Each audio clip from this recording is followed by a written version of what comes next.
Monsieur Pigobert, ça nous fait très plaisir de vous voir ici. Bonjour Monsieur Duhaut. Alors, on mène 4-0, Monsieur Pigobert, qu'en pensez-vous?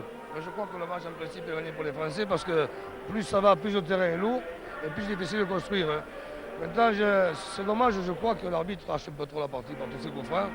Les Australiens n'ont pas autant de matériel de s'organiser, de jouer au rugby. Ils essaient malgré les mauvaises conditions atmosphériques. Je pense que par terrain sec, quand même, le match aurait été beaucoup plus dur pour l'équipe de France. Et si la case avait été plus heureux, on mènerait par 8-0. Si la case était plus heureuse pour la mi-temps, oui, on mènerait par 8-0 facilement, même. Monsieur Pigobert, vous avez été un des grands hommes du rugby français. Vous avez fait partie de cette tournée fantastique en 51 en Australie. Vous avez donc des points de comparaison. Que valent ces Australiens de cette année? Sur le match d'aujourd'hui, sur la seconde mi-temps que j'ai vu à Marseille, j'ai l'impression quand même qu'ils sont moins forts qu'avant. Il est vrai qu'ils ont beaucoup de blessés. Ils ont des blessés en Angleterre et de la vis de leur manager aussi. Leur tournée est vraiment trop longue. 4 mois, c'est trop long. Et je crois que ces garçons n'ont presque plus le moral. Oui, ils sont en Europe depuis 4 mois.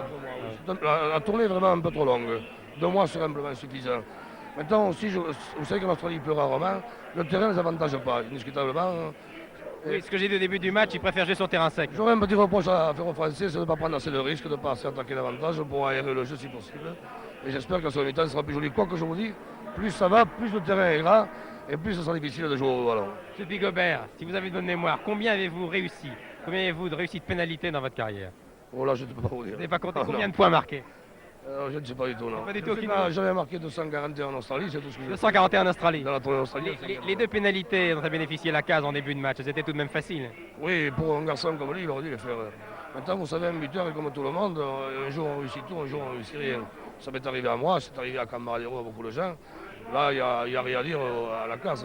C'est malheureux pour lui, c'est tout. Le meilleur homme de cette première mi-temps en équipe de France, Capdouz a été bon. Capdouz a été très bon, oui. Maintenant, je lui reproche aussi, c'est un peu à sa faute de ne pas s'attaquer. Il a eu 2 ou 3 bonnes balles à l'attaque qu'il aurait dû tout au moins essayer. Je ne dis pas qu'il a réussi. En fait, c'était une des meilleures équipes de France avec Alière et Bonnet. Ce Bonnet est vraiment sensationnel. Avec vu son manque de moyens, c'était extraordinaire. La vitalité qu'a ce garçon. Dans la deuxième mi-temps, Alors, je pense que la France a gagné, quoique maintenant les Australiens vont bénéficier du vent quand même. Mais avec ce terrain lourd, en menant 4-0, ils ont un gros avantage. M. Pigobert, vous habitez Carcassonne maintenant? C'est le Carcassonne, oui, je m'occupe des juniors de Carcassonne. Vous occupez des juniors? Les juniors, oui. Les juniors de Carcassonne, l'équipe de France, c'est junior. C'est beaucoup plus agréable. Ça écoute mieux, ça va bien, quoi. Je vous remercie d'avoir bien voulu venir à notre micro. Votre venue a fait très plaisir à tous les amateurs de rugby.